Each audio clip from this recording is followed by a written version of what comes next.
été donné comme une offrande, parce qu'il y a tout un enseignement sur cet animal que Dieu avait tué dans les jardins d'Éden. Parce que c'est l'image du Seigneur Jésus-Christ, cet animal, parce que c'est l'agneau qui était mort dans les jardins. J'avais expliqué ça ici. Réécoutez les vidéos qu'on avait fait ici, les vidéos précédentes. C'était l'image du Seigneur Jésus-Christ qui était donnée comme une offrande pour expier les péchés de l'homme, les péchés de l'être humain. Parce que la nudité, c'est l'image du péché. Adam était resté nu. Et cette nudité, c'est l'image du péché. Et pour que la honte de cette nudité ne paraisse pas aux yeux de Dieu, il a fallu quoi? Une couverture.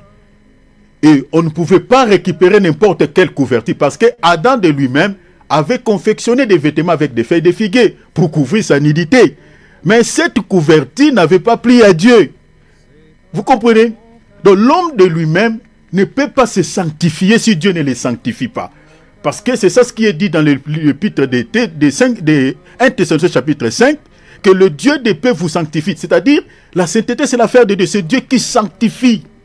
L'homme de lui-même ne peut pas se purifier, ne peut pas se justifier.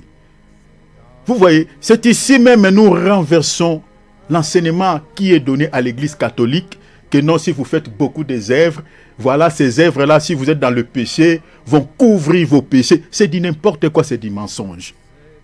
L'homme ne peut pas se justifier de lui-même. Donc Adam avait confectionné les habits, mais les habits de feuilles de figuier, pour couvrir sa nudité.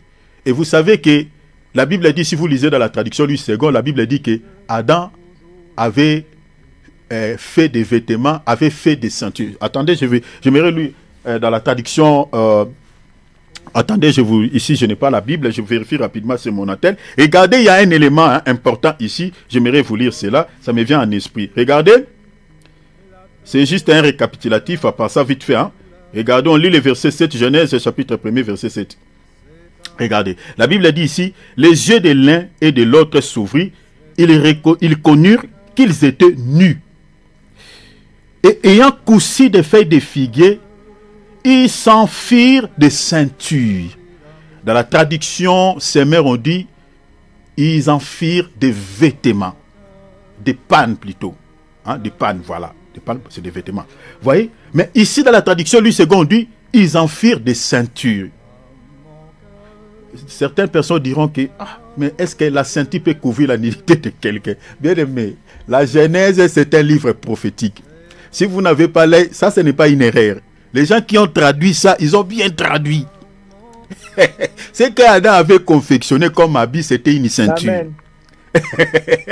Vous comprenez? Pourquoi? Parce que si vous lisez l'épître aux Éphésiens chapitre 6, vous lisez les versets, je crois que les versets 10, les versets 11, bien-aimé David, hein, tu fais comme le bien-aimé Philippe, tu vérifies les passages. Peut-être s'il y a une erreur, tu peux corriger directement. Je crois les versets 11 ou 10, 13, mais chapitre 6, la Bible représente la ceinture comme un vêtement, comme une cuirasse, et plutôt comme un habit.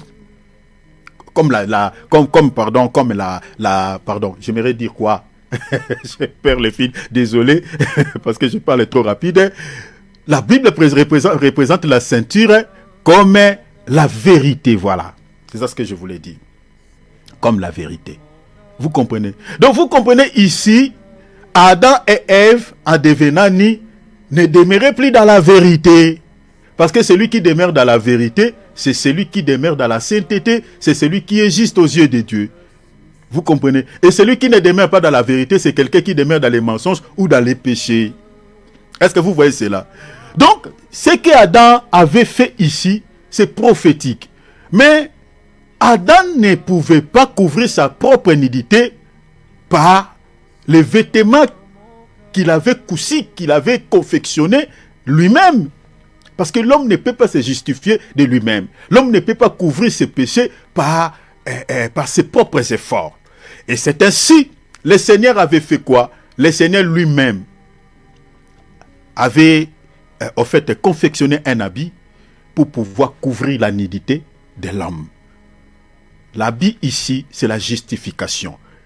Vous comprenez que Dieu avait accordé à l'homme. Donc vous voyez que le plan de la rédemption était déjà fini dans les jardins d'Éden. Parce que tout ce qui s'était passé dans les jardins d'Éden, mes bien-aimés, c'était déjà le plan de la rédaction que Dieu devait accorder. Au fait, Dieu devait accorder à l'humanité, à l'être humain. Vous voyez, la mort de l'agneau était déjà constatée dans les jardins d'Éden. L'animal qui était mort là, qui avait au fait donné son habit ou son vêtement pour couvrir la nudité de l'homme, cet animal-là, c'est l'image du Seigneur Jésus-Christ. Parce que Jésus-Christ était venu dans ce monde comme un agneau qui ôte les péchés. Or, Jésus, pour pouvoir ôter nos péchés, devait quoi? Devait d'abord mourir, ainsi rester tout uni. Vous voyez les soldats romains vont récupérer, vont déshabiller Jésus et vont récupérer ses habits. Vous comprenez? C'est ça la peau de l'animal. Parce que si vous voulez déshabiller un animal, il faut le tuer d'abord, l'exécuter et puis enlever sa peau. Vous comprenez? C'est ça la mort de Jésus-Christ à la croix. Il est mort tout uni et on a récupéré ses habits par les soldats romains. Les soldats romains ici, c'est l'image des nations. Vous voyez? L'image de l'humanité qui était nue aux yeux de Dieu. Qui avait besoin quoi? D'une couverture, mais pas n'importe quelle couverture, mais la couverture de l'agneau que j'explique, le Seigneur Jésus-Christ, pour couvrir la honte de notre nudité, pour que la honte de notre nudité ne paraisse pas aux yeux de Dieu. On avait expliqué beaucoup de choses par rapport à cela. Quand j'avais touché sur l'offrande de Caïn, parce que Caïn, que ce soit Noé, se sont inspirés par l'offrande que Dieu avait donnée à lui-même. Voilà. Parce que Jésus-Christ s'est donné comme une offrande à Dieu pour expier nos péchés. Jésus-Christ qui se donne comme une offrande, c'est Dieu lui-même qui se donne comme un sacrifice pour expier les péchés de l'humanité. C'est ça ce qu'il faut comprendre.